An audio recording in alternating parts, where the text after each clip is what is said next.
Hey guys, welcome to episode 69 of a GTA 5 car showcase series. In this episode, we're going to take a look at the Hotknife. The Hotknife is a muscle car in the game that can be only obtained if you have the collector's edition for GTA 5. And unfortunately enough, I found someone that had the collector's edition and we met up online, and he kindly allowed me to actually use the cars that are given from buying the collector's edition for GTA 5, one of which is the Hotknife we're showcasing here today.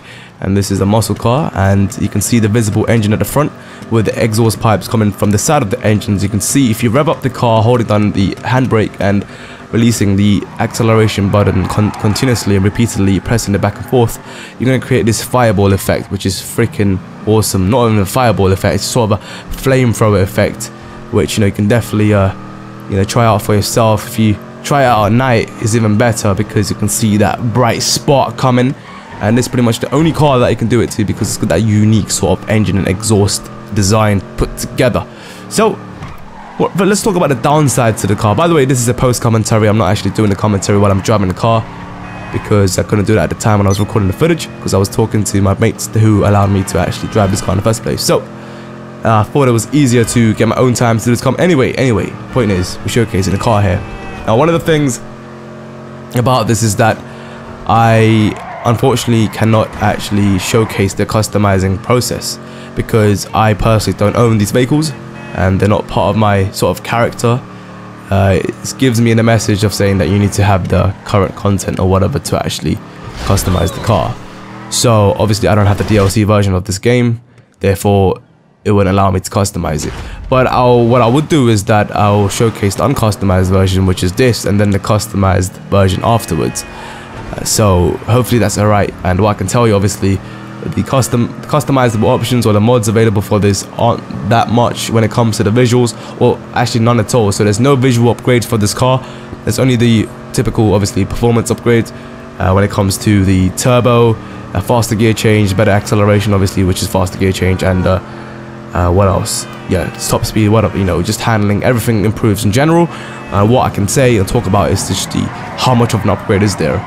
Is this car driftable? Yeah, sure it is, but at very high speeds. But then again, you have the consequences of actually having to brake really, really hard because of its weight, because this is such a heavy muscle car. Therefore, when it comes to sharp turns, you're gonna have to sacrifice a lot of speeds to be able to actually take or maneuver that turn, or a top sharp turn. So this car is great. It's a beautiful car, it's a beautiful looking muscle car, but unfortunately you have to it's really hard to handle, put it that way, because of its weight.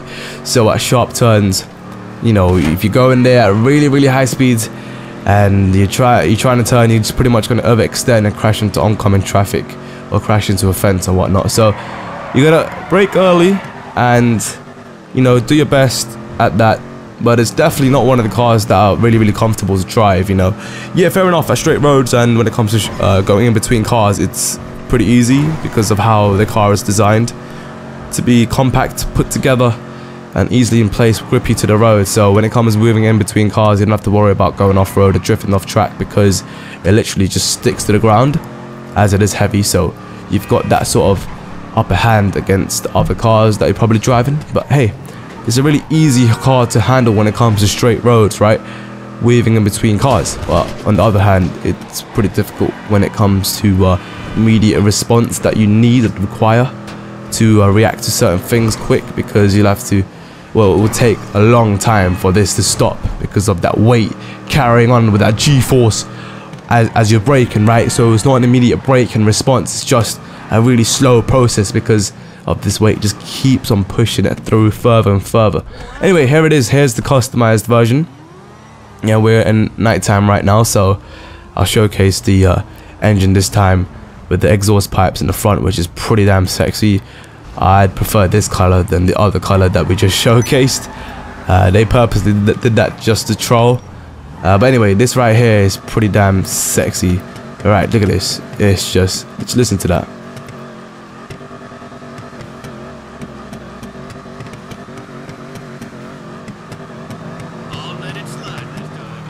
I honestly couldn't stop doing that. I just had to keep going for a little bit, stop, and keep doing that over and over again because it just looked really nice, and the sound that the engine makes when you're revving it up is just insane.